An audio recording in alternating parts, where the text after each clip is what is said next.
یہ مہینہ لوگوں کے ساتھ غم خاری کرنے کا ہے. اس مہینے میں مومن کا رزق بڑھا دیا جاتا ہے. جو شخص کسی روزے دار کا روزہ افطار کرائے اس کے لیے گناہوں کے معاف ہونے اور آگ سے خلاصی کا سبب ہوگا، اور روزے دار کی مانت اس کا ثواب ہوگا، مگر اس روزے دار کے ثواب میں بھی کچھ کمی نہیں ہوگی. اس پر صحابہ کرام نے عرض کیا، اے اللہ کے رسول صلی اللہ علیہ وآلہ وسلم، ہم میں سے تو ہر شخص اتنی کیپیسٹی نہیں رکھتا، اتنی وسعت نہیں رکھتا کہ وہ روزے دار کو روزہ افطار کروائے.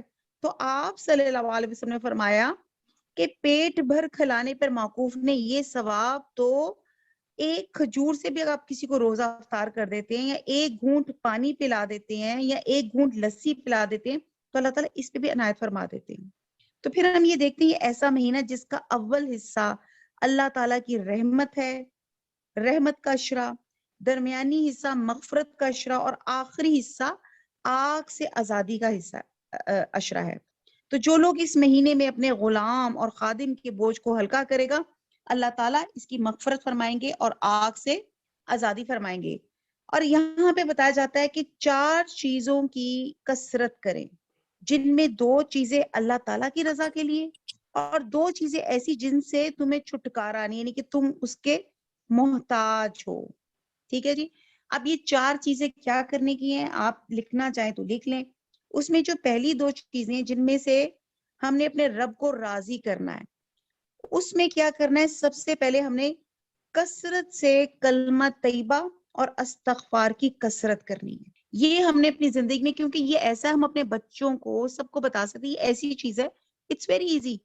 کلمہ پڑھیں اور استغفار.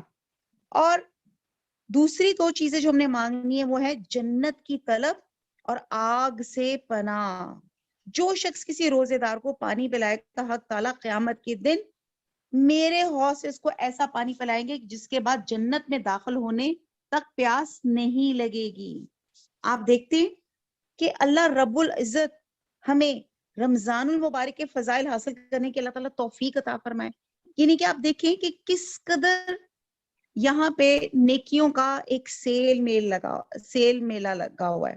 نبی صلی اللہ علیہ وسلم فرماتے ہیں، بندہ نوافل کے ذریعے میرے قرب میں ترقی کرتا رہتا ہے، یہاں تک کہ میں اس کو اپنا محبوب بنا لیتا ہوں. اور جب میں محبوب بنا لیتا ہوں تو میں اس کا کان بن جاتا ہوں جس سے وہ سنے، اس کی آنکھ بن جاتا ہوں جس سے وہ دیکھے، اس کا ہاتھ بن جاتا ہوں جس سے وہ پکڑے، اس کا پاؤں بن جاتا ہوں جس سے وہ چلے. جو وہ مجھ سے مانگتا ہے وہ اسے دیتا ہوں. کان، آنکھ، ہاتھ اور پاؤں بننے سے مراد ہے کہ اس کا ہر کام اللہ تعالیٰ کی مرضی کے مطابق ہو. تو بہرحال یہ ہم دیکھتے ہیں کہ یہ روزے کا جو اللہ کے رسول کس طرح جو تھا، آپ نے ایک خطبہ دیتے تھے اور لوگوں کو رمضان کی طرف اور اس میں اچھے کام کو کی طرف جو تھے وہ موٹیویٹ کرتے تھے. کہتے ہیں کہ ایک دفعہ حضور صلی اللہ علیہ وسلم منبر کی سیڑھی پہ چلے. منبر نہیں ہوتا یہ جو مسجد میں آپ کا ہوتا ہے، تھوڑا سا ایک ہائٹڈ ایک پلیس ہوتی ہے. تو یہاں پہ آپ چڑھے اور آپ نے کہا، یہ حضرت قعب بن فرماتے ہیں، ایک مفہوم چلے میں آپ کو بتا دیتی ہوں کہ آپ صلی اللہ علیہ وسلم نے فرمایا کہ منبر لاؤ. ہم منبر لائے. جب آپ نے اس کی پہلی سیڑھی پہ قدم رکھا تو فرمایا آمین. جب دوسری پہ رکھا تو فرمایا آمین. اب جب تیسری پہ رکھا تو فرمایا آمین. جب نیچے تشریف لائے تو ہم نے کہا، اے اللہ کے رسول صلی اللہ علیہ وآلہ وسلم، آج ہم نے ایسی بات سنی ہے جو اس سے پہلے کبھی نہیں سنی. تو آپ صلی اللہ علیہ وسلم نے فرمایا، جبرائیل علیہ السلام میرے پاس آئے اور کہا، اس آدمی کے لیے ہلاکت ہے جس نے رمضان کا مہینہ پایا اور اپنے گناہوں کی معافی اور بخشش طلب نہ کر سکا. اس کے جواب میں آپ صلی اللہ علیہ وسلم نے آمین کہا.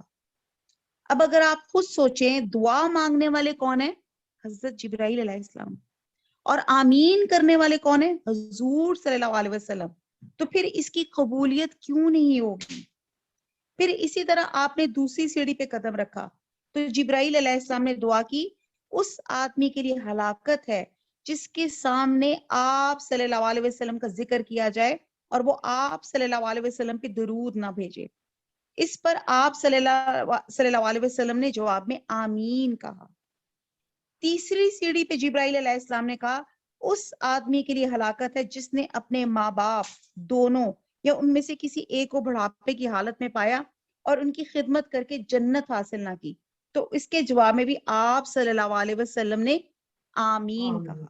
تو آپ یہ دیکھیں کہ یہ تمام چیزیں سن کر ہم سب نے اپنی اکاؤنٹیبلٹی کرنی ہے, اپنا جائزہ لینا ہے اور کوشش کرنا ہے ایسے کام کرنے جو ہماری بخشش کا سبب بن سکے. آپ صلی اللہ علیہ وسلم نے فرمایا کہ جس نے رمضان کا روزہ رکھا اور اس کی حدود کو پہچانا اور بچنے والی چیزوں سے بچا تو اس کے پچھلے گناہ سب معاف کر دیے جائیں گے. تو ہم اللہ سے دعا کرتے ہیں کہ اس رمضان کو ہمارے لیے پچھلے تمام رمضانوں سے بہترین کر دے اور ہمیں اپنا قرب جو ہے وہ نصیب فرما دے. تو آپ یہ دیکھیں کہ اس وقت الحمدللہ اس وقت ہمارا ایک گلوبل سائیک جو پلیٹ فارم بن چکا ہے زوم کلاس کی وجہ سے, الحمدللہ اس میں یو کے دبئی سے, انڈیا سے, پاکستان کے مختلف حصوں سے اور کینیا سے میری بہت سی سسٹرز, ہم سب بیٹھ کر اللہ کا ذکر کر رہے ہیں. اور آپ کو یہ پتا ہے کہ جس جگہ اللہ کا ذکر کیا جائے اس ذکر کی جگہ کو فرشتے گھیر لیتے ہیں. آپ کو سمجھ ہے نا.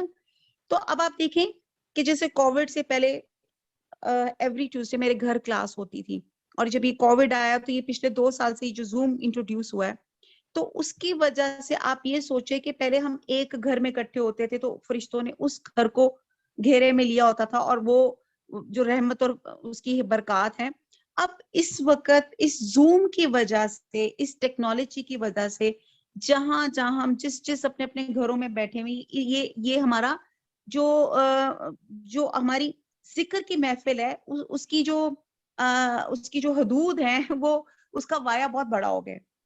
اور آپ یہ دیکھیں کہ یہاں پہ ہم صرف خالص اللہ کی رضا کے لیے اکٹھے ہوئے ہیں اور اللہ کا ذکر کر رہے ہیں. تو آپ سوچیں کہ اس محفل کو, اس گلوبل پلیٹ فارم کو اللہ سبحانہ تعالیٰ کے فرشتوں نے گھیرے میں رکھا ہوا ہے, اور اللہ تعالیٰ پوچھتے ہیں کہ یہاں پہ کیا ہو رہا ہے. اللہ تعالیٰ کو سب پتا ہے. فرشتے جواب دیں گے اللہ تعالیٰ یہاں آپ کا ذکر کیا جا رہا ہے. تو اللہ سبحانہ تعالیٰ اتنے خوش ہوں گے, کہیں گے کہ یہاں پہ جتنے لوگ ہیں ان سب کو معاف کر دیا جائے, جس میں سے پھر فرشتے کہیں گے اللہ سبحانہ تعالیٰ یہاں پہ کچھ لوگ سننے کی نیت سے نہیں آئے, ان کے موٹیوز شاید کچھ اور ہوں. تو اللہ سبحانہ تعالیٰ فرمائیں گے اس نیک اور پاک محفل کے برکت میں, اس کی رحمت کی وجہ سے ان سب کو معاف کر دیا جائے. تو آپ یہ سوچیں کہ ذکر کی محفلوں کو جوائن کرنے سے ہی بھی کتنا ثواب ہے. اللہ تعالیٰ ہمارے صغیرہ کبیرہ جانے انجانے تمام گناہوں کو اللہ تعالیٰ معاف فرما دے. اللہ ہمیں مانگنا نہیں آتا, اللہ تعالیٰ ہمیں بنا مانگے اللہ تعالیٰ ہمیں عافیت اور رحمت سے نواز دے. آپ کو پتہ ہے حضور صلی اللہ علیہ وسلم کہتے تھے کہ میں اللہ کی رحمت کے بغیر میں جنت میں نہیں جا سکتا. تو پھر بتائیں کہ ہم کیا ناچیز لوگ ہیں. تو رحمت پہلا عشرہ جو ہے رمضان کا رحمت ہی ہے. اللہ تعالیٰ اس رحمت کو اللہ تعالیٰ ہم تمام گھروں میں, تمام امت مسلمہ کے گھروں میں اللہ تعالیٰ اپنی رحمت سے ہمارے گھروں کو ڈھانپ لیجئے. اب ہم دیکھتے ہیں کہ رمضان اسلامی سال کا 9واں مہینہ ہے. اسلامی سال کا رمضان قمری مہینوں میں سے 9واں مہینہ ہے, اور رمضان کو رمضان اس وجہ سے کہتے ہیں کہ حدیث میں آتا ہے فَإِنَّهَا تَرْمَزُ الذُّنُوبَ, کہ اس مہینے کی خصوصیت یہ ہے کہ مسلمانوں کو گناہوں سے پاک اور صاف کر دیتا ہے, بشرطے کہ رمضان المبارک کا پورا احترام اور اس کے اعمال کا اہتمام کیا جائے. آپ یہ دیکھتے ہیں کہ رمضان کے معنی جلنے اور جلانے کے ہیں. اس ماہ کو رمضان اس وجہ سے کہتے ہیں کہ اس میں لوگ بھوک اور پیاس کی وجہ سے روزے سے جلتے ہیں, بصورت روزہ جلتے ہیں, یا اس لیے کہ اس میں عبادت کی کثرت کی وجہ سے گناہوں کو جلا دیا جاتا ہے. بہرحال یہ مہینہ تمام مہینوں سے افضل اور برتر ہے, اور اس کی ایک رات لیلۃ القدر 1000 مہینوں سے بہتر اور برتر ہے. اور آپ دیکھتے ہیں کہ ایک رات وہ جو ہوتی ہے وہ کتنے آپ کے بنتے ہیں, وہ 84 ایئرس یا 80 ایئرس سم 4 منتھس تقریباً, یہ اگر آپ اس کو کنورٹ کریں تو آپ دیکھیں کہ کتنی انسان کی عمر ہے. تو آپ دیکھیں کہ اس مہینے کی ایک رات میں عبادت کرنے سے کس قدر فضیلت آپ کو حاصل ہوتی ہے. اچھا یہاں پہ ایک اور سیٹ آف پیپل بھی ہیں, وہ کیا کہتے ہیں کہ بس جی وہ ایک اس لیلۃ القدر کی ہم نے عبادت کر لی, باقی ہم نے ساری زندگی کیا کرنا ہے یار, میری تو زندگی پتہ نہیں کتنی 80 سال بنتی بھی ہے کہ نہیں, تو میں نے ایک رات عبادت کر لی تو دیٹس اٹ. اور اسی طرح بہت پیارے اور لوگ ہوتے ہیں جو خانہ کعبہ کا وہ ایک جب وہاں نماز ہے وہاں پہ جیسے کہا جاتا ہے کہ وہاں پہ پڑھنے کا 1 لاکھ یا 50,000 نماز کا ثواب ہے, تو کہتے ہیں کہ لو جی نمازیں پڑھ لی, 5 نمازیں پڑھ لی, 5 لاکھ کا ثواب مل گیا, باقی ساری زندگی کیا نماز پڑھنی ہے. تو یہ ثواب کی پوائنٹ آف ویو سے کہا جاتا ہے. نمازیں آپ نے ڈیو وقت میں پڑھنی ہے, عبادت آپ نے اپنے حساب سے کرنی ہے. یہاں پہ اس عبادت کے اجر و ثواب کی اس کی ایک انٹینسٹی بتائی گئی ہے, اس کی ایک تاثیر اور اس کی وہ بتائی گئی ہے کہ کتنی زیادہ اس کی اللہ تعالیٰ اجر دیں گے. اب یہی ایک مہینہ ہے جس کی پہلی تاریخ کو جنت کے دروازے کھولے جاتے ہیں, پہلی رمضان کو. اسی مہینے کی پہلی تاریخ پہ حضرت ابراہیم علیہ السلام پہ صحائف نازل ہوئے, اور 6 تاریخ کو حضرت موسیٰ علیہ السلام پہ توریت نازل ہوئی.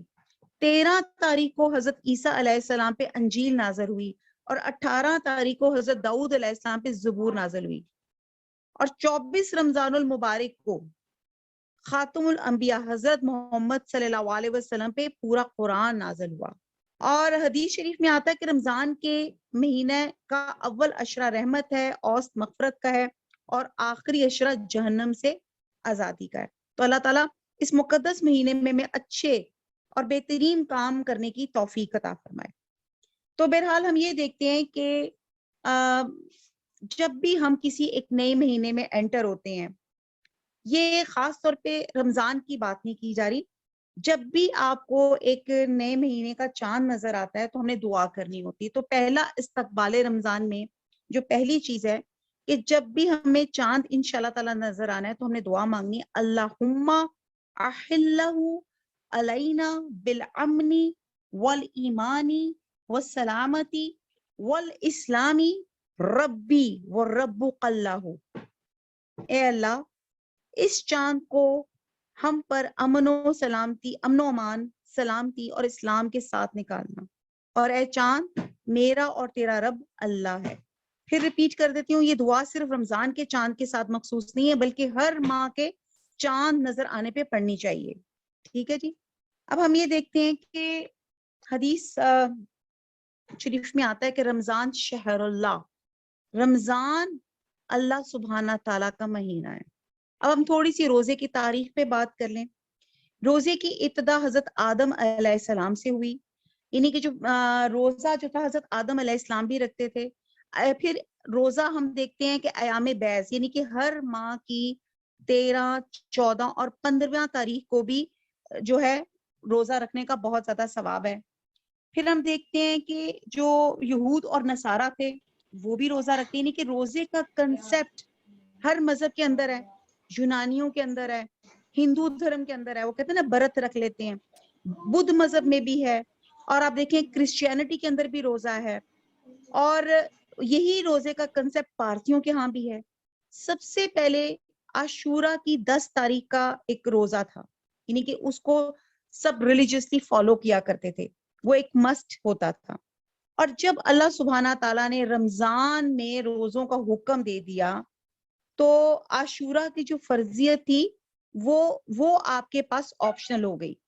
ہجرت کے 1.5 سال کے بعد 10 شعبان 2 ہجری کو مدینہ منورہ میں رمضان کے روزوں کی فرضیت کا حکم نازل ہوا, اور جب یہ نازل ہو گیا تو رمضان کے روزے ہم سب پہ مسٹ ہو گئے, اور باقی روزے آپ بسم اللہ جیسے حضور صلی اللہ علیہ وسلم پیر یا جمعرات کو رکھتے تھے, یا ایام بیض کے روزے ہیں ہر چاند کی 13, 14, 15 تاریخ, اس میں آپ رکھ سکیں.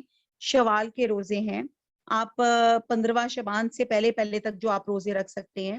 آپ اس کے علاوہ جو آپ اپنی جو کوئی بھی روزے رکھ سکتے ہیں وہ آپ کے آپشنل ہیں, وہ آپ کی ثواب ہے, لیکن مسٹ کیا ہو گئے, وہ ہیں آپ کے رمضان کے روزے, اور جس میں آپ نے تعداد پوری کرنی ہوتی ہے, جو آپ نے پورے رکھنے ہوتے ہیں. سم ہاؤ وہ انشاءاللہ تعالیٰ وہ ایک علیحدہ بحث رہے گی کہ کون سی صورتیں ہیں اور کیا نہیں ہیں. اب ہم دیکھتے ہیں کہ اب روزے کا فلسفہ کیا ہے. اب ہم دیکھتے ہیں کہ روزہ ہم کیوں رکھیں. اچھا، ایک اس سے پہلے ہم دیکھتے ہیں کہ نبی صلی اللہ علیہ وسلم نے فرمایا کہ بندوں کے عمل اللہ کے نزدیک 7 درجے پہ ہیں. 2 عمل ایسے ہیں کہ 2 چیزوں کو واجب کر دیتے ہیں، اور 2 ایسے ہیں کہ ان میں بدلہ عمل کے برابر ملتا ہے، اور ایک عمل وہ ہے جس کے بدلے 10 نیکیاں لکھی جاتی. ایک عمل ایسا ہے کہ اس کے بدلے 700 نیکیاں لکھی جاتی ہیں، اور ایک عمل ایسا ہے کہ اس کے حساب کی حد سوائے اللہ سبحانہ تعالیٰ کے کوئی اور نہیں جانتا. اور وہ عمل جس کا بدلہ 700 گنا تک ہے وہ اللہ کی راہ میں مال خرچ کرنا ہے. اور وہ عمل جس کے اجر کی کوئی حد نہیں، وہ رمضان المبارک کا روزہ رکھنا ہے. تو آپ دیکھیں کہ کس قدر اللہ سبحانہ تعالیٰ نے ثواب اللہ تعالیٰ نے دیا ہے. اور رمضان المبارک ہمارے لیے سالانہ امتحان کا سا درجہ رکھتی ہے. جنت اور رضائے الہی ہمارا مقصود ہونا چاہیے. جیسے میں نے کہا نا، 2 چیزوں کی کثرت پڑھ لیں. کیا؟ کلمہ طیبہ، اور دوسرا کیا؟ کون بتائے گا؟ کلمہ طیبہ کے ساتھ کیا کرنا؟ استغفار. اور 2 چیزوں کو بھی ہم نے ساتھ ساتھ کیا مانگنا ہے؟ اللہم انی اسالک جنت الفردوس اور اللہم اجرنا من النار. یہ چیزیں ہم نے ہر وقت مانگتے رہنا ہے اس رمضان میں، کیونکہ یہی ہماری منزل ہے. اور اس منزل کو پانے کے لیے ہم نے درجہ بدرجہ اوپر کی طرف جانا ہے، رب کے قریب ہونا ہے. یہ ہمارے جائزے کا وقت ہے. رمضان المبارک ہمارے لیے سالانہ منصوبہ بندی کا وقت ہے. ہم نے کیا حاصل کرنا ہے، کیا چھوڑنا ہے، کیا خریدنا ہے، کیا چیزیں ضروری ہیں، کتنا دین کا علم حاصل کریں اور کیا پھیلائیں. اب رمضان کا جو فلسفہ ہے، روزے کی تاریخ پہ بات ہوئی، وہ ہم نے دیکھا کہ روزہ ہر زمانے میں لوگوں نے رکھا، لیکن جب رمضان آ گیا تو پھر وہ مسٹ ہو گیا. اب ہم دیکھتے ہیں کہ روزے کا فلسفہ کیا ہے. انسان اشرف المخلوقات ہے. اس کے لیے وہ اپنے سرکش نفس کو قابو میں لا کر اپنی خواہشات پر جو ہے، اپنی خواہشات پہ غالب آ کر ابدیت کے فرائض بجا لینا اور اپنی منشا تخلیق پوری کرنا، یہ روزے کا فلسفہ ہے. مشکل لگ رہا ہوگا آپ کو. اسلام آپ کا ضبط نفس چاہتا ہے، اور ضبط نفس سے مراد ہے کہ انسان کی خودی جسم اور اس کی طاقتوں پہ اچھی طرح قابو ہو جائے، یعنی کہ اس کی گرفت جو ہے مضبوط ہو جائے. جیسے اگر آپ ایک گھوڑا ہے، اس کا رائڈر جتنا سٹرونگ ہوگا تو وہ گھوڑے پہ قابو پائے گا. اگر وہ رائڈر سٹرونگ نہیں ہوگا تو گھوڑا اس کے اوپر قابو پا جائے گا. تو یہ وہ چیز ہے جو یہاں پہ آپ کو سمجھانی ضروری ہے اس کے فلسفے کے پوائنٹ آف ویو سے، کہ اگر آپ نے اپنی خودی کو سٹرونگ نہیں کیا، ہم نے اور خودی کا مقام وہی ہے جو ایک سلطنت میں ایک رولر کا ہوتا ہے، اور جسم اور اس کے تمام آرگنز جو ہوتے ہیں خودی کے اعلیٰ کار ہوتے ہیں، اور تمام جسمانی اور دماغی طاقتیں خودی کی خدمت کے لیے ہوتی ہیں. اور نفس کی حیثیت اس کے سوا کچھ نہیں کہ وہ خودی کے حضور اپنی خواہشات کو درخواست کے طور پہ پیش کرتا ہے. فیصلہ خودی کے اختیار میں ہوتا ہے. ٹھیک ہے؟ تو اس کی مثال ایسے جیسے میں نے بتایا اس سوار کی سی ہے جو اپنے گھوڑے کے قابو میں آ گیا. تو ایسا کمزور انسان دنیا میں کس قسم کی بھی کامیاب زندگی بسر کر سکتا ہے. اب آپ یہ دیکھیں، اب آپ یہ دیکھیں کہ جن لوگوں نے اپنی خودی پہ اپنے جسم اور نفس کی طاقتوں پہ قابو پا کر پرزور خودی بن گئے، تو وہ دنیا کے فرعون، نمرود، ہٹلر جیسی شخصیات بن گئی. اور اسلام کیا کہتا ہے؟ اسلام کہتا ہے کہ اپنی اس خودی کو کنٹرول کرنا چاہیے. اور اس کا کیا کرنا چاہیے؟ یہ ایسا ضبط نفس کہ ایسا کہ انسان کی خودی اپنے اللہ کے آگے سر تسلیم خم کرے، اس کی رضا کی طالب ہو، اور اس کے قانون کو یعنی کہ اس کو فالو کرے، اور اس کے اندر نہ صرف فالو کرے بلکہ اس کے اندر ایک اکاؤنٹیبلٹی کا بھی ہو کہ میں نے اللہ تعالیٰ کے آگے جواب دہی بھی کرنی ہے. ٹھیک ہے جی؟ اب ہم یہ دیکھتے ہیں کہ ہمارے جسم کی ضروریات کیا ہیں. تو ہم دیکھتے ہیں کہ ہمارے جسم کی بیسکلی 3 ضروریات ہیں. ایک، بھوک، یعنی کہ غذا کا مطالبہ، جس پہ آپ کا سروائیول آف لیونگ تھنگس، یعنی کہ جو آپ کو ہیومینٹی آپ کا ہے کہ آپ کو زندہ رہنے کے لیے کھانا ضروری ہوتا ہے. تو انسان کے لیے کیا ضرورت ہے؟ ایک اس کی بھوک، اور دوسرا اس کا صنفی مطالبہ ہے جس کو شہوت کہا جاتا ہے، اور تیسرا اس کا مطالبہ ہے آرام طلبی، تاکہ وہ ایک ریسٹ کر کے دوبارہ سے ذرا فریش ہو سکے. اب یہ تینوں مطالبے جو انسان کے اندر ہیں، اگر اپنی حدود کے اندر ہیں تو پھر تو ٹھیک ہے، لیکن یہی 3 پھندے ایسے ہیں کہ ان میں ذرا سی ڈھیل ہو جائے تو آدمی کی خودی کو الٹا اپنا غلام بنا لیتے ہیں. ایک بندہ ہے، اب اسے کھانے کا شوق ہے مسلسل، اس کا کام ہی یہی ہے. آپ دیکھیں، آپ کئی ہماری ایسی سسٹرز ہیں، آج پکانا کیا ہے، ترکیبیں ڈھونڈی، یہ اچھی بات ہے، آپ اچھا کھانا بنائیں، لیکن اگر آپ کو لگے کہ زندگی کا مقصد صرف کھانا بنانا، کھانا پکانا اور بس کھانا ہی کھانا ہے، اور کچھ لوگوں کو تو جیسے آپ دیکھتے ہیں نا ہوٹلز، اس پہ دیکھتے ہیں یار فلانا ہوٹل چیک کیا، اب نیا یہ آیا ہے، اب نئی یہ ریسیپی آئی ہے. ان کی زندگی کا مقصد صرف اور صرف کھانا ہی ہوتا ہے. تو پھر آپ دیکھیں، پھر اگر ایک مقصد جو اس کا دوسرا مقصد ہے جو شہوت پہ ہے، تو پھر آپ دیکھیں تیسرا اس کا جو مقصد ہے کہ اگر وہ ہر وقت آرام کرتا رہے، ایک ریسٹ موڈ پر ہو، تو پھر اس کے اندر ارادے کی کوئی طاقت نہیں بچتی. تو روزہ نفس کی ان تینوں خواہشوں کو اپنے ضابطہ کی گرفت میں لے لیتا ہے اور اس کی مشق کرواتا ہے. اب آپ کو تھوڑا سا فلسفہ سمجھ آتا ہے، تھوڑا سا پیچیدہ ہو گیا، لیکن یہ ایسے ہے کہ جس نے اپنے نفس کو پاکیزہ کر لیا اس نے فلاح پائی، اور جس نے ایسا نہ کیا اس نے اپنے آپ کو تباہ کر لیا. اور پھر آپ یہ دیکھیں کہ روزہ جو ہے آپ کی خودی کی ٹریننگ ہے، ٹھیک ہے، نفس کی قوت توڑنے اور اپنی تمام قوتوں کو اعتدال میں لانے کے لیے روزے کا حکم دیا گیا. لذتوں کو شہوتوں سے روکا گیا.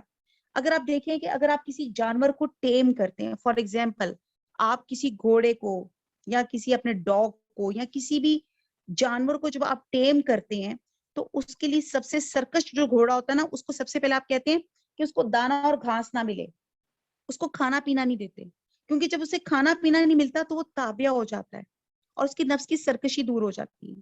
پھر یہی اللہ تعالیٰ نے رول نکالا کہ روزے میں جو فلسفہ ہے کہ جب آپ اللہ کے حکم سے جو جائز حلال کھانا تھا اللہ کے حکم سے وہ رک جاتا ہے، اس کو آپ چھوڑ دیتے ہیں، ایک جائز حلال چیز کو اللہ کے حکم سے آپ چھوڑ دیتے ہیں، تو آپ ایک پریکٹس میں آ جاتے ہیں کہ آپ اپنی نفس کی سرکشی کو دور کر رہے ہیں.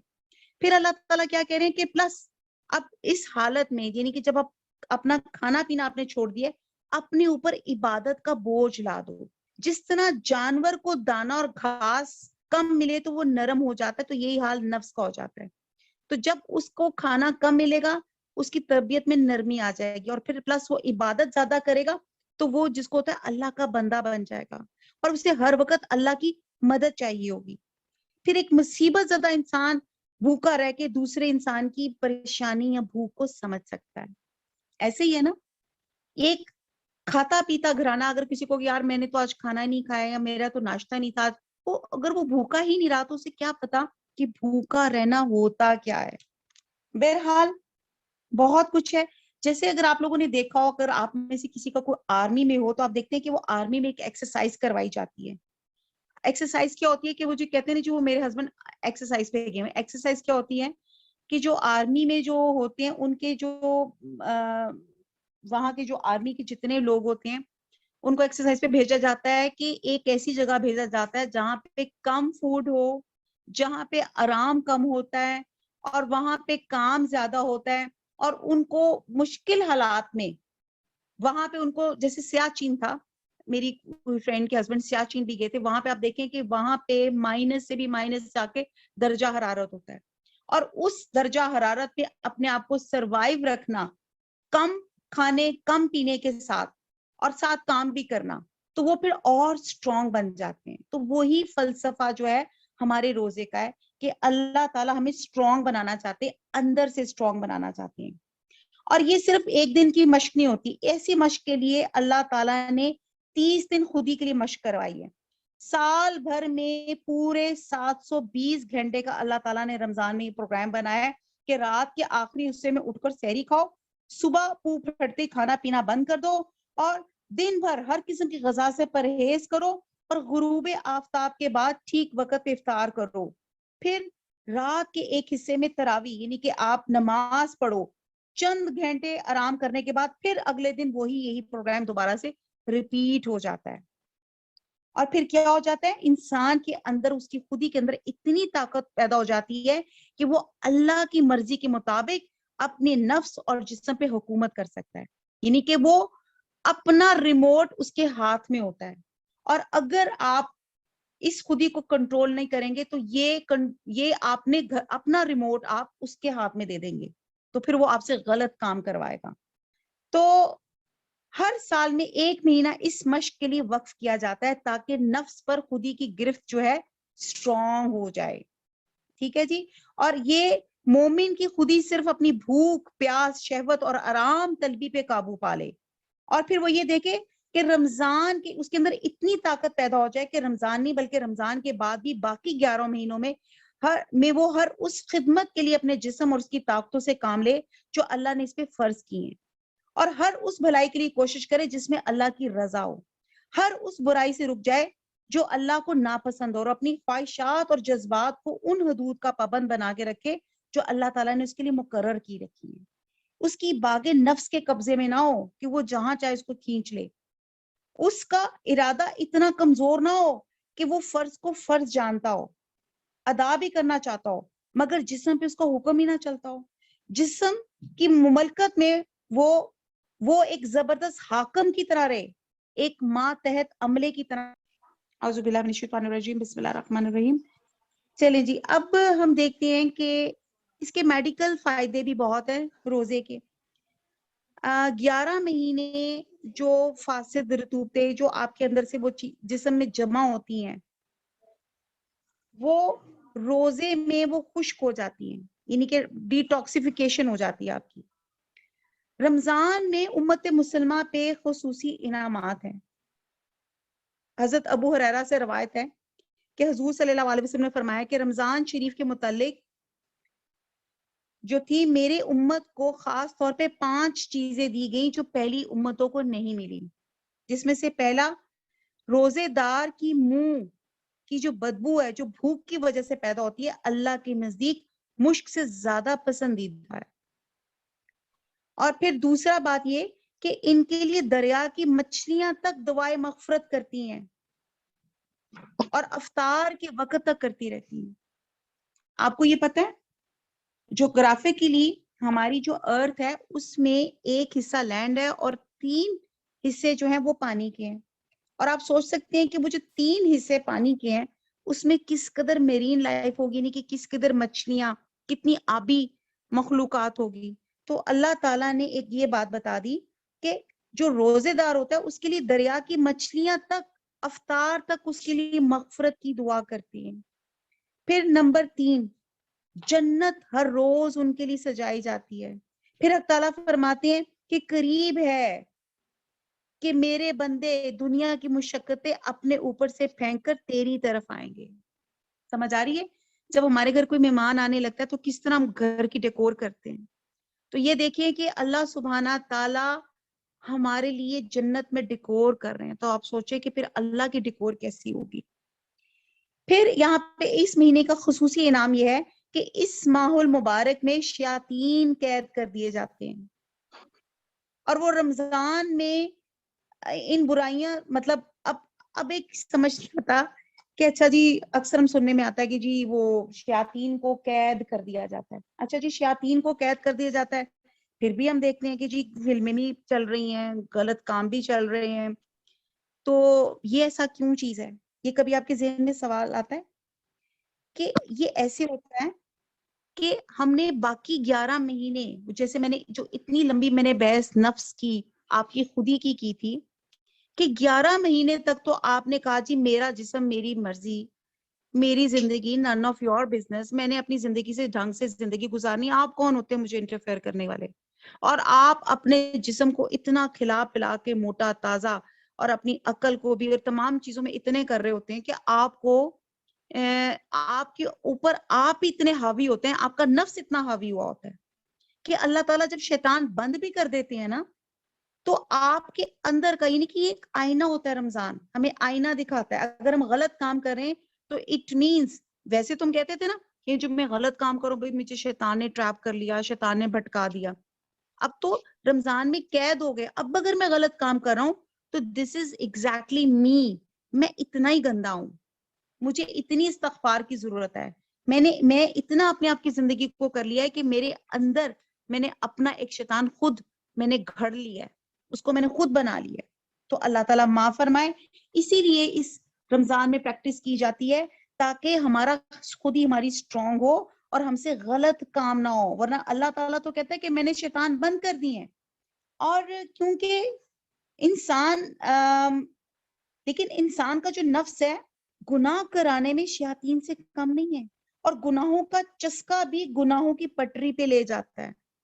تاہم گناہوں کی کمی اور عبادت کی کثرت کا ہم سب مشاہدہ کرتے ہیں. پھر ہم پانچویں جو یہاں پہ اللہ تعالیٰ نے ایک ہم پہ اعزاز بخشا کہ رمضان کی آخری رات میں روزہ داروں کی مغفرت کی جاتی ہے، ان کو مزدوری دی جاتی ہے جس کو ہم چاند رات کہتے ہیں. اور ہم چاند رات میں کہاں پہنچے ہوتے ہیں؟ بازاروں میں، بھیڑوں میں، جس وقت جس کو کہتے ہیں نا ایک بندہ ایک لائن میں لگا ہوا ہے سیلری لینی ہے، اور این اس کا ٹائم آتا ہے تو اس وقت وہ ادھر سے ادھر ہو جاتا ہے. تو وہی حالات ہم لوگوں کے ہیں کہ وہ چاند رات میں اللہ تعالیٰ اس کے سارے گناہ بخش دیتا ہے. کیونکہ جب مزدور اپنی مزدوری سے فارغ ہو جاتے ہیں تو ان کی اجرت انہیں پوری پوری دی جاتی ہے. لیکن یہ ساری نعمتیں اس کے لیے جو اپنے حقیقی روح کے ساتھ رمضان کے روزوں کی پابندی کرے. اب ہم دیکھتے ہیں کہ روزہ ڈھال ہے. ڈھال کیسے کہتے ہیں کہ روزہ شیلڈ ہے. روزے دار کو چاہیے کہ بے حیائی کے کام اور لڑائی جھگڑے سے بچے. اگر کوئی سے لڑنے پہ اتر آئے یا سے گالی دے تو وہ کہہ دے کہ میں روزے سے ہوں. بخاری میں ایک حدیث ہے کہ کتنے ایسے روزے دار ہیں جنہیں ان کے روزے سے بھوک کے سوا کچھ نہیں ملتا، اور کتنی ایسے رات میں عبادت میں کھڑے ہونے والے ہیں جنہیں بے خوابی کے سوا کچھ نہیں ملتا. اور ایک دوسری حدیث میں حضور صلی اللہ علیہ وسلم نے فرمایا کہ روزہ صرف کھانا پینا چھوڑنے کا نام نہیں بلکہ تمام گالم گلوچ چھوڑنے کا نام ہے، جھگڑا چھوڑنے کا نام ہے. اگر کوئی ایسا جھگڑنے لگ جائے تو کہے میں تو روزے سے ہوں، میں تو روزے سے ہوں.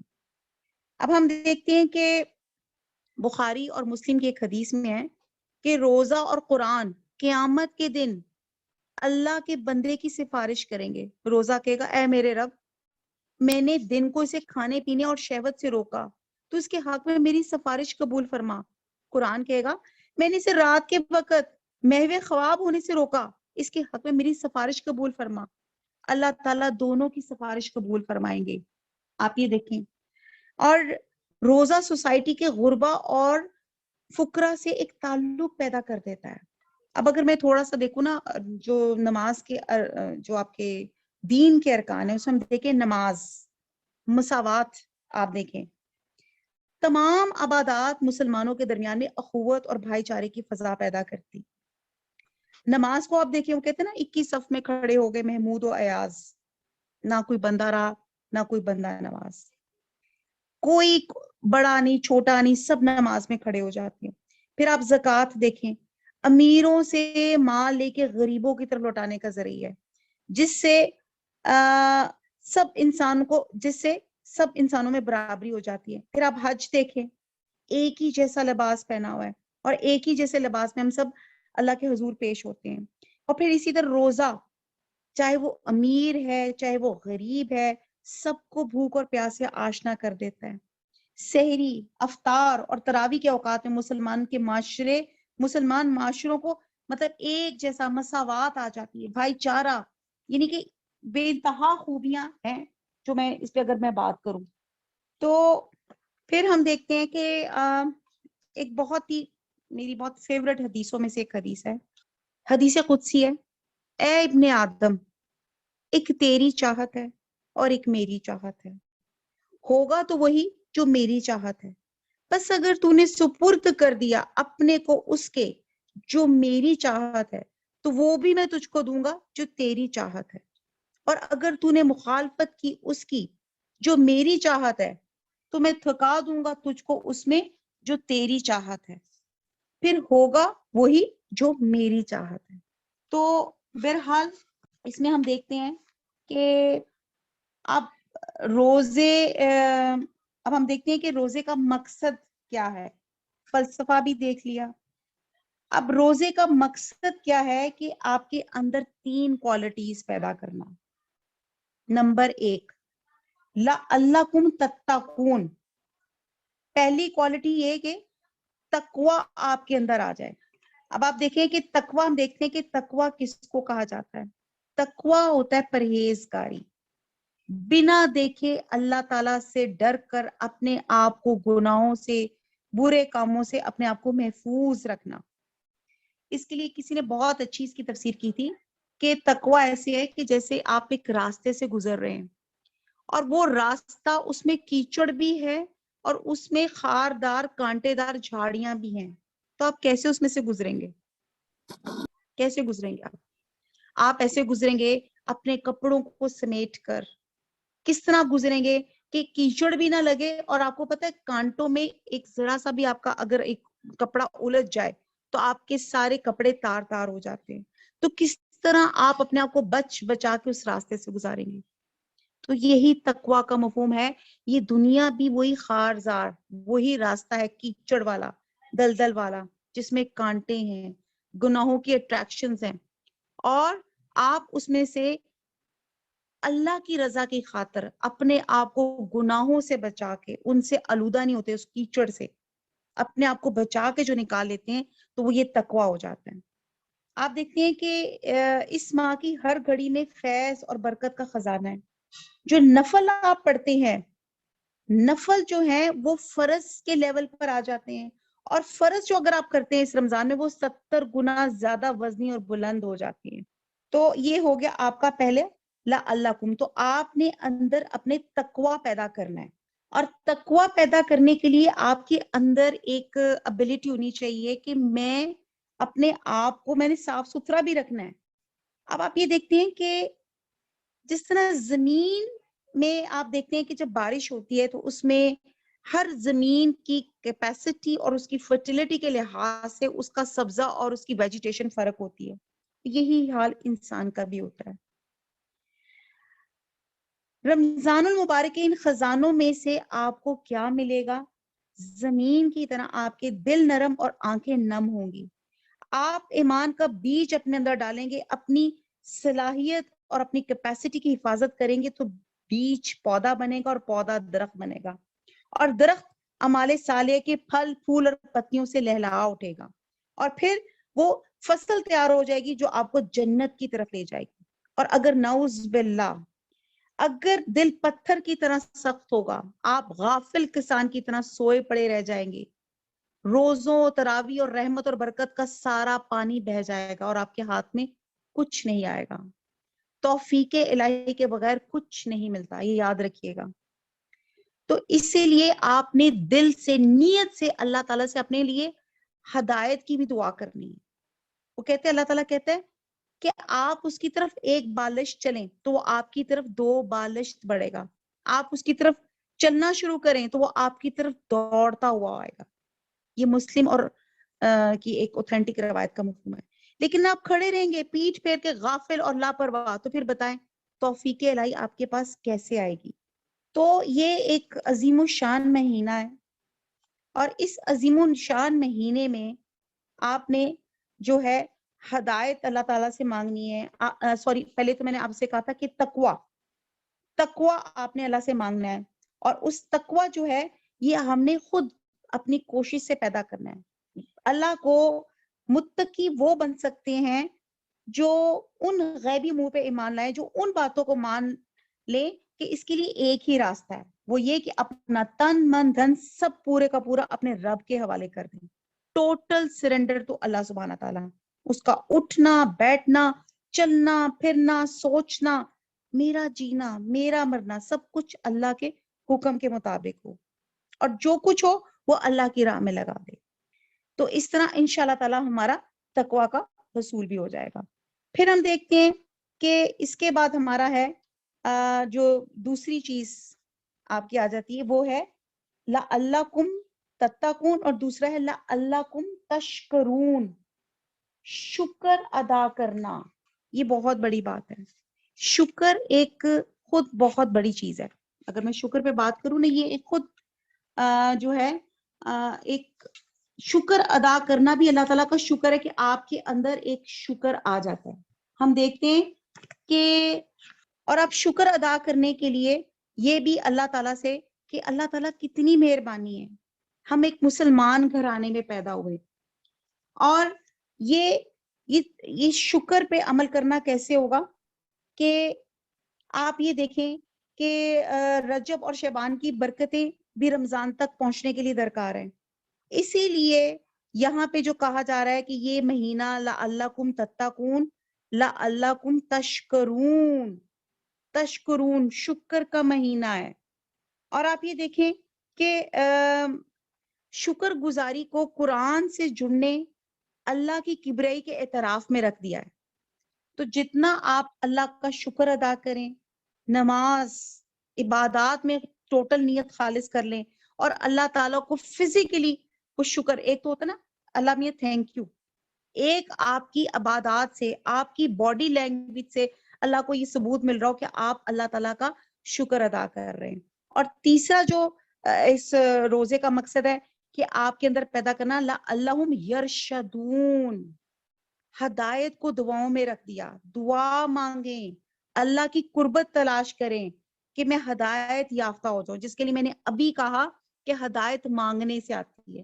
ہدایت آپ کہتے جو اللہ تعالیٰ مجھے ہدایت دے دے، لیکن جو دل کی تڑپ اور نیت خالص کریں گی تو اللہ تعالیٰ جیسے بھی بتایا کہ آپ ایک قدم چلیں گے، اللہ تعالیٰ 2 قدم چلے گا.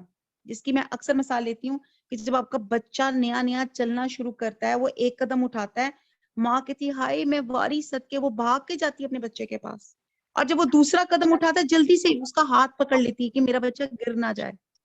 تو یہاں پہ آپ نے اللہ تعالیٰ سے ہدایت بھی مانگنی ہے. اور روزے میں نفس کو غلط خواہشات سے روکنا. تو بہرحال دعا ہم نے کرنی ہے. بہرحال بڑا کچھ ہے. میں تھوڑا سا ایک اور چیز ہے جو میں کہنا چاہتی ہوں کہ ہم سوچتے ہیں کہ روزہ صرف بھوک اور پیاس کا نام ہے. حالانکہ ہم یہ دیکھتے ہیں کہ روزہ جو ہے، اچھا آپ کو یہ پتہ ہے روزہ 2 قسم کا ہوتا ہے. اس کو کہتے ہیں ایک چھوٹا روزہ، ایک کہتے ہیں بڑا روزہ. آپ کو لگا ہوگا، آپ کو یہ جو ہے ٹرم بڑی سٹرینج لگ رہی ہوگی. اب چھوٹے روزے سے ہم روزے کو نعوذ باللہ ہم اس کو ڈی گریڈ نہیں کر رہے. چھوٹا روزہ کتنا بھی بڑا ہو، 13 گھنٹے کا، 14 گھنٹے کا، جہاں باہر جو آپ کے UK وغیرہ میں 18-19 گھنٹے کا ہو سکتا ہے. ٹھیک ہے جی. اس روزے کا ایک قانونی ضابطہ ہے، کچھ شہری احکامات ہیں، کچھ پابندیاں ہیں. یہ آپ کا چھوٹا روزہ کہلاتا ہے جو رمضان کے روزے آپ کے ہیں. بڑا روزہ کیا ہے؟ اسلام کا روزہ. اسلام خود ایک روزہ ہے. یہ سب روزے سے بڑا روزہ ہے. اب یہ کب ختم ہوتا ہے اور کب شروع ہوتا ہے کون بتائے گا؟ جو خوش قسمت انسان مسلمان گھرانے میں پیدا ہوتا ہے اور شروع میں کلمہ گو ہوتا ہے، تو جیسے ہی وہ کلمہ گو ہوتا ہے وہ روزے کی حد میں آ جاتا ہے. اور کب ختم ہوتا ہے؟ وہ تب ہوتا ہے جب اس کی آخری سانس پوری ہوتی ہے. تو یہ ہے وہ بڑا روزہ. تو اللہ تعالیٰ رمضان کے روزوں میں ہمارے اوپر کچھ حلال چیزیں ہمارے اوپر حرام کر کر ایک ادب سکھاتے ہیں کہ یہ چھوٹے روزے کو ایسے گزارنا ہے. اور اسی روزے کی پریکٹس پھر باقی 1 مہینہ پریکٹس کرا کے اللہ تعالیٰ کہتے ہیں باقی 11 مہینوں میں بھی یہی پریکٹس کرو. اور پھر 11 مہینوں کے بعد آپ کی پوری زندگی روزہ ہی ہونی چاہیے. پوری زندگی کہ ہم نے اپنی زندگی کا شب و روز اللہ تعالیٰ کے احکامات اس کی رضا میں گزارنا ہے. جس چیز سے اللہ تعالیٰ منع فرماتے ہیں اس سے منع ہو جانا ہے. تو یہ ہے آپ کی زندگی کے 2 روزے. امید ہے آپ کو یہ بات سمجھ آ رہی ہوگی کہ ایک بات تو یہ ہے کہ جیسے اس روزے میں جیسے غیبت کرنا، جو حلال چیزیں کچھ کھانا، جھوٹ، رشوت یا ہر برا کام، دھوکہ دینا، ہر چیز منع ہوتی اس چھوٹے روزے میں. تو یہ جو آپ کی دنیا کا روزہ ہے جو چلتا رہے گا جب تک کہ آپ کی آخری سانس ہے، تو اس میں بھی ہم نے یہی کر لینا ہے. رمضان ختم ہونے کے بعد آپ یہ نہ سمجھے کہ چھٹی ہوگی، ہم آزاد ہو گئے، ہم جو چاہیں کریں. ہرگز نہیں، ہم آزاد بالکل نہیں ہیں. ہمارے گلے میں اسلام کا توق پڑا ہوا ہے، آپ کی تختی، آپ کے شناختی کارڈ لکھا ہوا ہے، آپ کون ہیں؟ الحمدللہ مسلمان ہیں۔ اللہ تعالیٰ کے یہاں اس روزے کا حساب ہوگا اور اس روزے کا بھی حساب اور کتاب ہوگا۔ تو بہرحال اللہ تعالیٰ ہمیں توفیق عطا فرمائے کہ ہم یہ جو چھوٹا روزہ ہے، یعنی کہ یہی دو روزے ہیں، ایک روزہ جس کو قریب المیعاد کہا جاتا ہے، یہ جو قریب کا روزہ ہے جیسے رمضان کا روزہ جو دن بھر کا روزہ ہے، اور ایک روزہ وہ ہے جو زندگی کے ساتھ رہے گا مسلمان کے لیے، جب سے وہ بالغ ہوا ہے اس دن تک جب تک وہ سانس اور جان میں جان ہے۔ اور وہ شخص جس نے اسلام قبول کیا، اس کا بھی جب تک بدن میں اس کی جان اور روح ہے اس وقت تک باقی رہتا ہے۔ تو اللہ تعالیٰ ہمیں اور آپ کو توفیق دے کہ ہم اس روزے کو برقرار رکھ سکے، اس روزے کی حفاظت کر سکے، اس کی قدر کر سکے، اور اسی روزے پر جئیں اور مریں۔ ربنا توفنا مسلمین والحقنا بالصالحین۔ تو اللہ تعالیٰ ہمیں توفیق دے کہ ہم اس روزے کی بھی قدر جو ہے ہم کر سکیں۔ پھر ہم دیکھتے ہیں، ہم کچھ روزوں کے آداب دیکھ لیتے ہیں۔ اب پہلا ادب تو یہ ہے، حقیقی روزہ تو یہ ہے کہ آپ نے اپنے آرگنز کو بھی گناہوں سے روکنا ہے، ٹھیک ہے جی۔ خالی بھوک اور پیاس کا نام روزہ نہیں ہے۔ تو پہلا روزہ ہے آپ کا نگاہ کا روزہ۔ پہلا ادب یہ ہے کہ نظریں نیچی رکھیں، جن چیزوں کی طرف نگاہ ڈالنا اللہ تعالیٰ کو پسند نہیں ہے اس کی طرف نگاہ ہی نہ جانے دیں، اور جن چیزوں کو دیکھنے سے دل بھٹکتا ہو، اللہ کی یاد سے غفلت طاری ہو، ان کی طرف مت دیکھیں۔ اللہ تعالیٰ نے فرمایا نظر ڈالنا رسول صلی اللہ علیہ وسلم نے فرمایا نظر ڈالنا ایسی چیزوں پہ جن سے اللہ تعالیٰ نے روکا ہے، شیطان کے تیروں میں سے ایک زہر میں بھجا ہوا تیر ہے۔ جو کوئی اللہ کے خوف سے نگاہ بد سے رک جائے گا، اللہ تعالیٰ اس کے دل میں ایمان کی حلاوت کا مزہ عطا فرما دیں گے۔ حضرت جابر روایت کرتے ہیں کہ رسول صلی اللہ علیہ وسلم نے فرمایا کہ 5 چیزیں ایسی ہیں جن سے روزہ ٹوٹ جاتا ہے۔ ایک جھوٹ، دوسری غیبت، تیسری چغلی، چوتھے جھوٹی قسم، اور 5ویں شہوت کی نظر۔ تو اپنی نظروں کی حفاظت کریں۔ اکثر ہمارے میں یہی ہوتا ہے کہ جی نظریں کیا حفاظت کریں، لوگوں نے کپڑے ایسے پہنے ہوتے ہیں، کہاں تک اپنی نظروں کو بچائیں۔ بہرحال جہاں تک ہو سکتا ہے آپ اپنی نظروں کو بچا کے رکھیں۔ پھر ہم دیکھتے ہیں کہ دوسرا ادب یہ ہے زبان کا روزہ۔ زبان سے بےہودہ بات، جھوٹ، غیبت، چغلی، فحش، ظلم کی بات، جھگڑے کی بات یہ مت کریں۔ زبان کا روزہ یہ ہے کہ خاموش رہیں، ان گناہوں سے بچیں اور اسے اللہ کی یاد اور تلاوت قرآن میں مشغول رکھیں۔ یعنی کہ زبان کا روزہ یہ ہے کہ ہر وقت ہماری زبان کس چیز سے تر ہو؟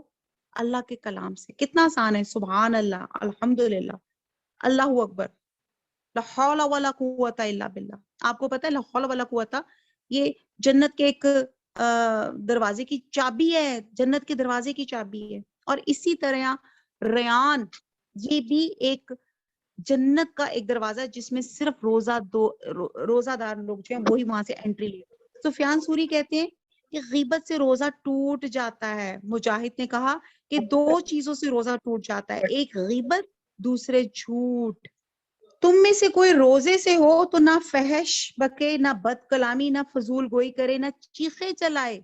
اگر کوئی گالی دے یا لڑنے پہ اترے تو کہہ دے کہ میں روزے سے ہوں۔ ایک بہت پیاری حدیث کا مفہوم ہے۔ حضور صلی اللہ علیہ وسلم کے زمانے میں 2 عورتوں نے روزہ رکھا۔ دن گزرنے کے ساتھ بھوک پیاس کی شدت سے ان کی حالت خراب ہو گئی۔ انہوں نے حضور صلی اللہ علیہ وسلم کی خدمت میں آدمی بھیجا اور افطار کی اجازت طلب کی۔ آپ نے اس آدمی کو ایک پیالہ دیا اور ارشاد فرمایا کہ ان دونوں سے کہنا کہ جو کچھ تم نے کھایا ہے اس پیالے میں قے کر دو۔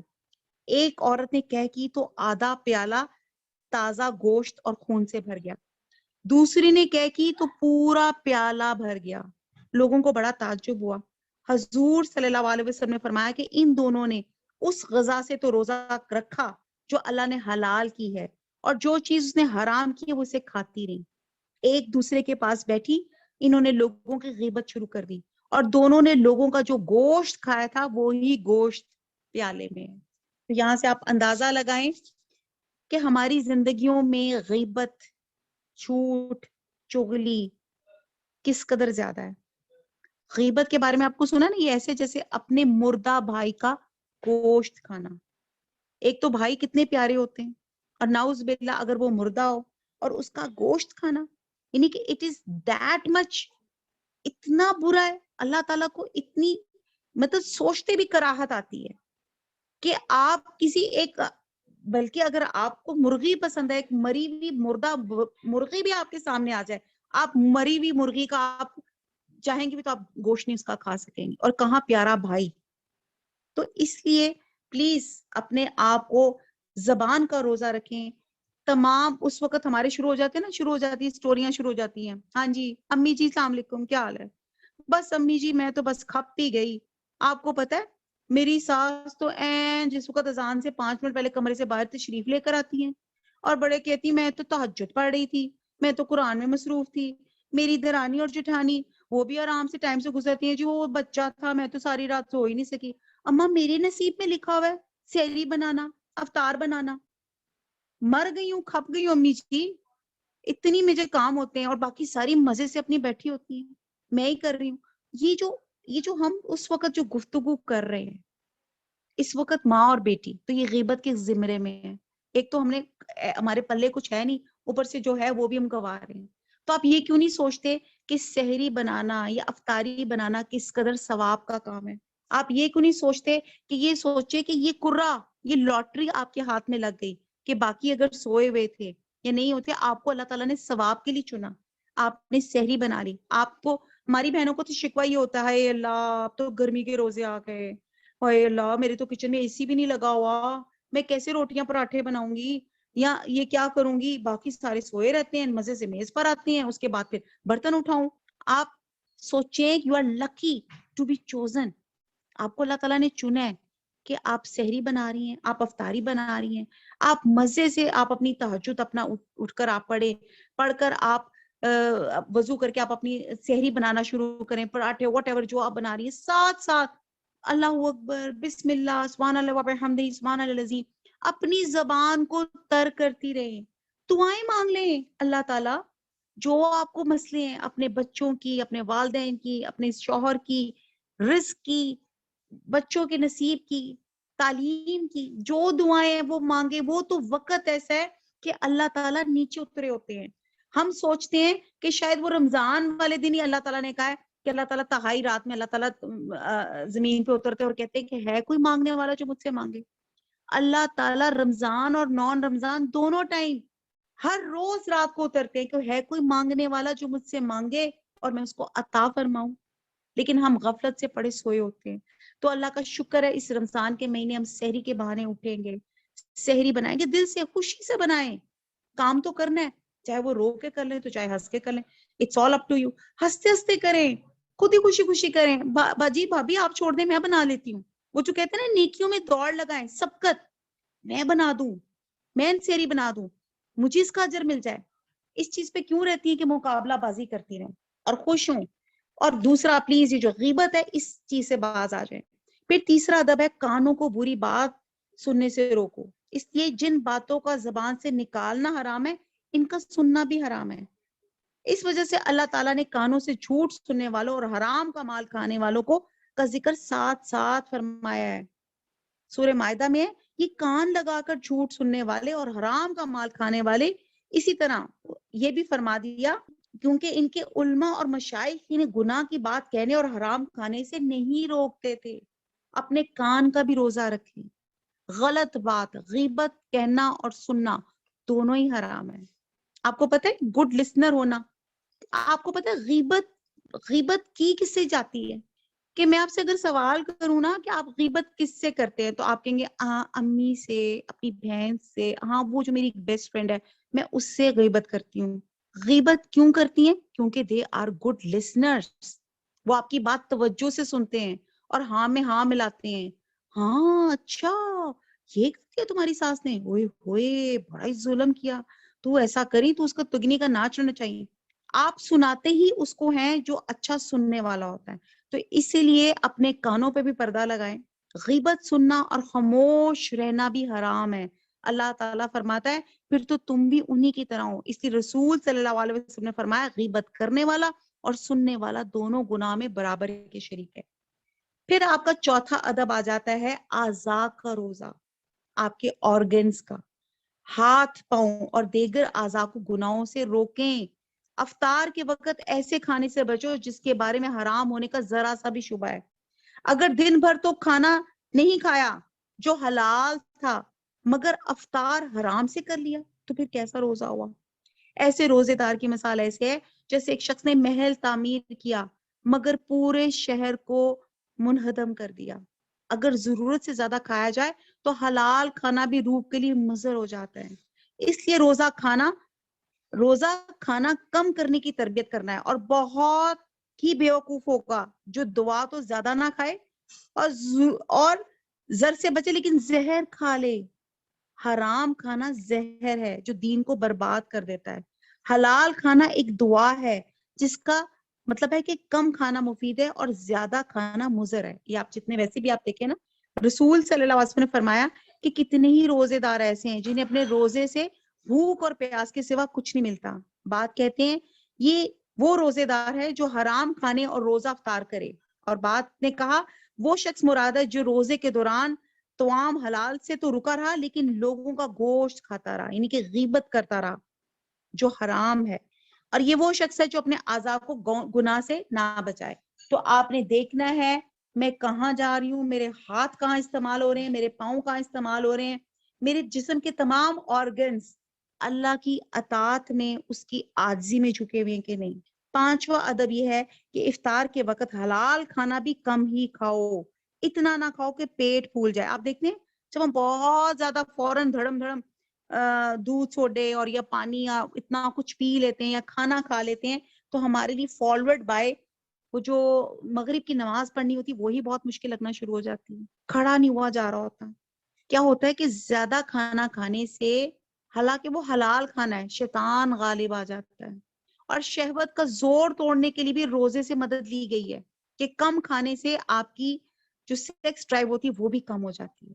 اگر روزہ دار افطار کے وقت دن بھر کی بھوک پیاس کی تلافی کر دے اور ایک ہی وقت میں ایک دم اتنا کھانا کھا لے جتنا دن بھر میں کھاتا ہے تو پھر آپ یہ دیکھیں کہ اس کا حالات کیا ہوں گے، یعنی کہ اس کا پیٹ کا حالات کیا ہوگا۔ ظاہر ہے روزے کا مقصد خالی پیٹ رہنا، خواہش نفس کو قابو میں رکھنا تاکہ نفس میں تقوی پیدا ہو۔ اگر کوئی صبح سے شام تک معدہ خالی رکھے پھر لذیذ کھانوں سے خوب پیٹ بھر لے تو نفس کی خواہشات اور لذتیں دوبارہ سے آ جائیں گی اور ایسی خواہشتیں بیدار ہو جائیں گی جو روزہ نہ رکھتا تو وہ نہ ابھرتی اگر وہ نہ وہ چیزیں کھاتا۔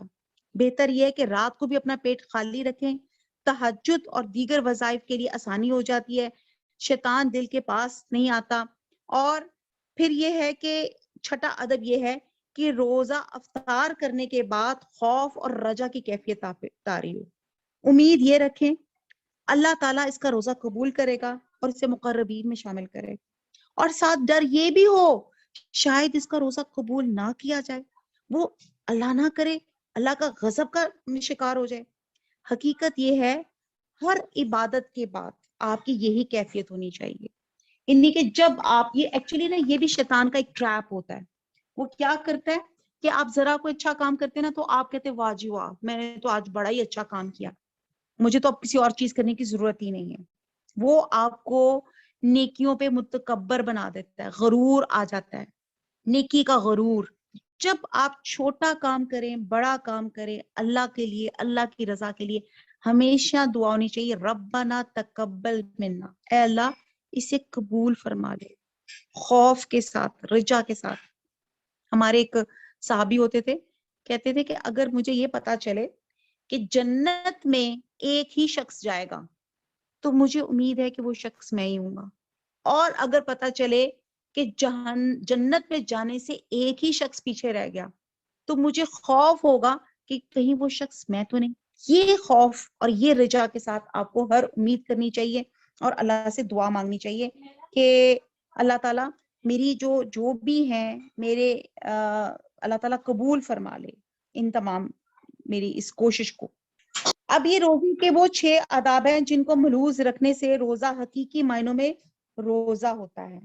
ابو دردہ کہتے ہیں عقل مند آدمی کا سونا اور روزہ نہ رکھنا بھی خوب ہے، اور بیوقوف آدمی کا روزہ رکھنا اور جاگنا بھی برابر ہے۔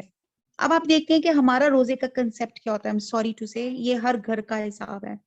ہم کیا کرتے ہیں، ہم سحری تک سارے جاگ رہے ہوتے ہیں اور جاگ کے کیا کر رہے ہوتے ہیں، نیٹ فلکس میں موویز دیکھ رہے ہوتے ہیں، اور جیسے ہی افطاری سحری ہوتی ہے اس کے بعد ہم سو جاتے ہیں۔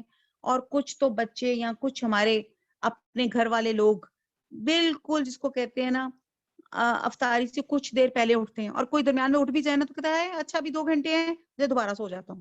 یہ آپ سوچتے ہیں کیسا روزہ ہے کہ آپ نے سارا سو کے گزار لیا یا آپ نے یہ کر لیا۔ علینا الا البلاغ، سبحانک اللہم و بحمدک، نشہد لا الہ الا انت، نستغفرک و نتوب الیک۔ والسلام علیکم ورحمۃ اللہ وبرکاتہ۔